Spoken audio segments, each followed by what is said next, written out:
আসসালামু আলাইকুম সম্মানিত ভিউয়ার্স, কেমন আছেন? আশা করি সবাই ভালো আছেন। আমি Mohammad Mahbub Hasan Dipu, fish and poultry খামার কুমিল্লা পেজ থেকে। আমরা গত দুদিন আগে আগাছা দমনের জন্য একটা ওষুধ দিয়েছিলাম। এই যে কচুরিপানার উপর দেখেন কচুরিপানার অবস্থা আছে দুদিন পরে। এই যে দেখেন, যাদের ঘাস আগাছা প্রচুর আছে প্রজেক্টের পার বা বিভিন্ন জায়গায়, তারা এই ওষুধ দিয়ে দিতে পারেন। এই যে দেখেন, সম্পূর্ণভাবে একবারে পচে শুকিয়ে গেছে। এই যে সম্পূর্ণ পারে দেখেন। আপনারা এই ওষুধটা খুবই কার্যকরী।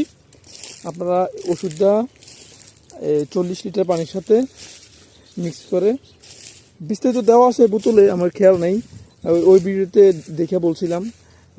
সাথে লবণ দিবেন, লবণ দিয়ে মিক্স করে দিবেন। দেখেন, এই যে দেখেন সম্পূর্ণ পাড়ের অবস্থা কি, শুকিয়ে একবারে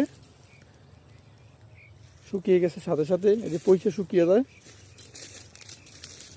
এই যে আগাছা দমনের জন্য আপনারা এই ওষুধটা ব্যবহার করতে পারেন, কুপ কেয়ার কোম্পানির।